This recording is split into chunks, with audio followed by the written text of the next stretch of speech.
Well, hello, everybody. Uh, thanks for coming and listening to us. Uh, so our study is about particularly human deception detection research. And those of us who are active social scientists know that there's currently a replication crisis in the social sciences in general.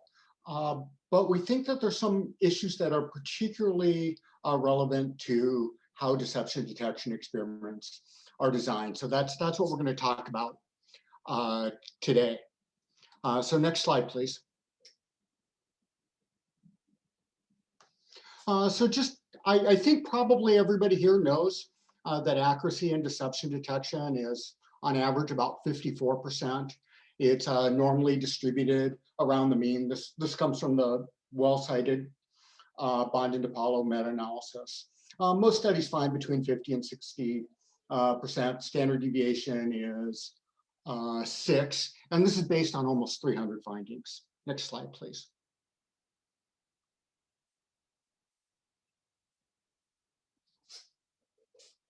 So these findings come from at least 4 different types of designs.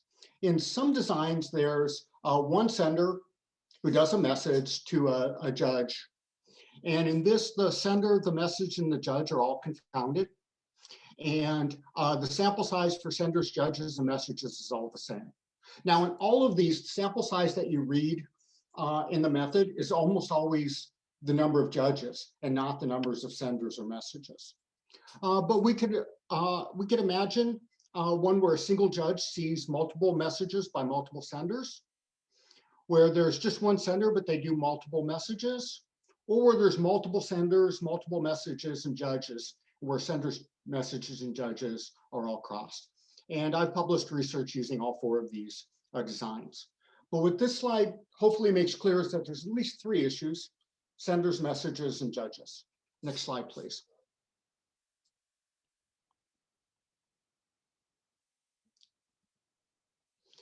So as I mentioned, most often the sample size is considered to be the number of judges, the number of people making judgments. But this may be the least important of the 3. So when we talk about number of judgments in a study, this is the number of messages times the number of judges. And as I mentioned previously, number of senders is also important. Next slide.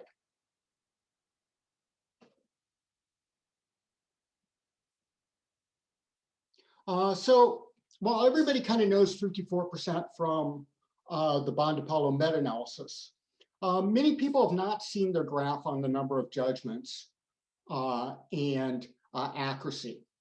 So as it turns out, almost all those findings that are below 50% or above 60% have one specific design feature in common, and that is they have a relatively few number of judgments. So you see this nice, beautifully symmetrical funnel plot, whereas judgments increase, findings get more and more and more consistent. So this suggests that findings are a function of a kind of almost pure reliability, and anything below 50% or above 60% might be suspect if it's not based on sufficient number of judgments. Next slide, please. This is really critical because Bond and DiPaolo did a separate meta-analysis in 2008 where they looked at variability and not just means. And their big finding was there was a lot more variability in senders than there was judges. So if you're looking for results that replicate, judges are fairly interchangeable, particularly judge accuracy. But senders aren't necessarily. So your findings could very likely, if you're based on a small sample of senders, be an artifact of the particular senders you have. And note that the metric here on the graph is standard deviation and not variance. If this was variance, it would look even more different. Next slide, please.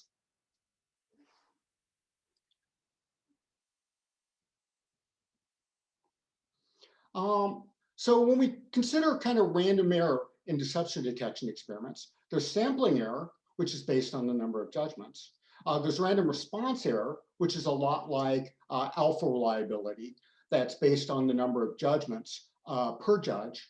And in those studies that use only one judgment per judge, it's really single item measure. It's like giving your students a single true false question to give them to base their exams on. And there's also the issue of sender heterogeneity. Next slide, please.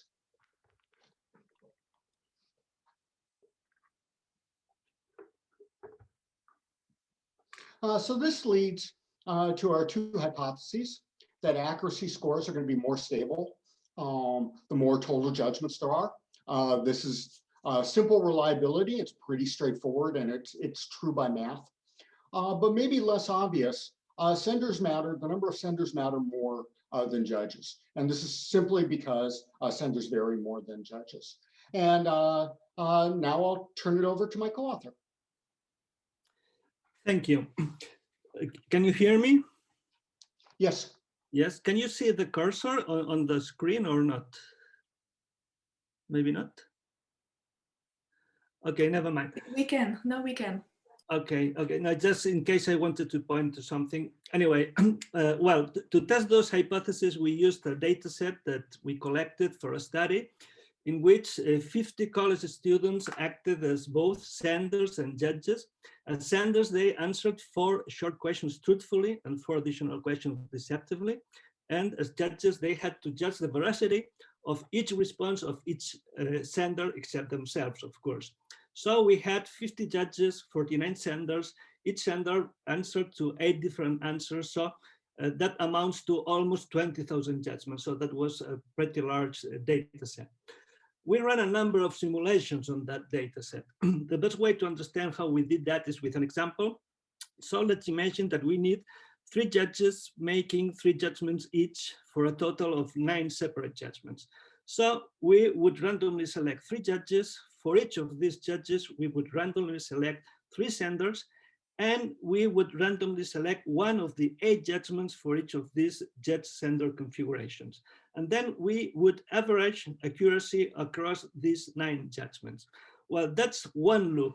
So for each of the simulation in this presentation, we repeated this process 10,000 times. So in a sense, that's as if we had 10,000 different experiments. That was a lot of work. So, and the second author, Yasuhiro, he cannot be here today, but he did all of that work.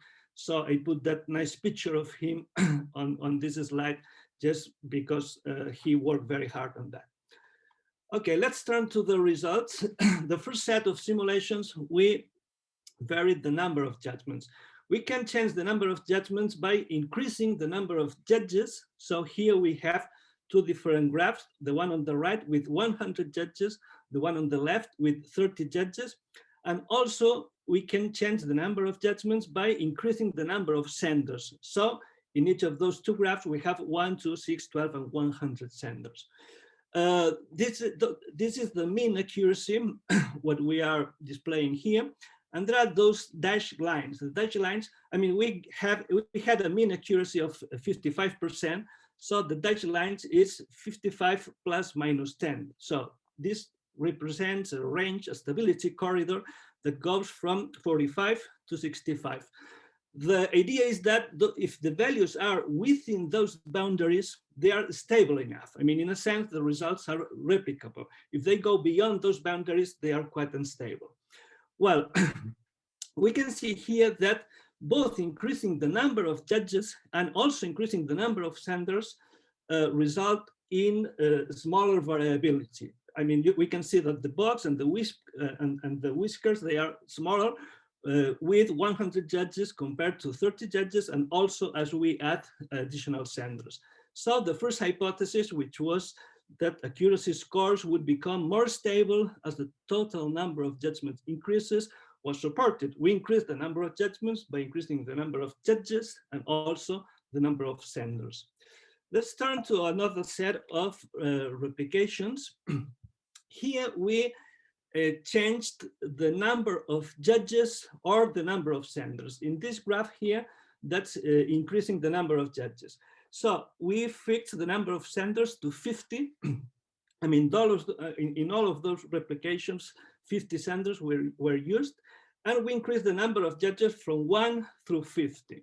And as we can see, as additional judges are added, variability becomes smaller and smaller and smaller, up to one point, which is here, 14 judges, where it becomes stable. I mean, the range is within those that stability corridor. So with 50 senders, we would need 14 judges making judgments to have stable results. Let's turn to the next slide, which I think is more interesting. This is, here we increase the number of senders. Here we had 50 judges in all of those simulations, which is quite a large sample size. I mean, many studies in deception research have used a sample size like that. And what happens if we increase the number of senders? Well, again, as we predicted, the same thing as increasing the number of judges. That is, variability becomes smaller and smaller up to, I mean, at this point, it gets stable enough, okay? But think about that. I mean, with 50 judges, we would need 19 senders to have stable, replicable results, okay? And what happens when we have just 1 or 2 senders, which is quite common in some designs? Well, we can see that here, I mean, with 50 judges and just 1 sender, accuracy can be all over the place, from under 20% to over 90%. So those kinds of designs, if that's possible, should be avoided. Let's now turn to the final set of simulations. Here we fixed the total number of judgments at 100, 200, 500, and 1,000, sorry. To understand that, let's focus on the first graph here with a total number of judgments of 100. We can get 100 judgments by having 100 judges judging 1 sender each, 50 judges judging 2 senders each, 25 for, and so on, okay? Well, for 100 and 200 total judgments, the results never stabilize. So we should avoid running studies with those total number of judgments that small. What happens with 500 and 1,000? Well, first thing here is the hourglass shape of those graphs.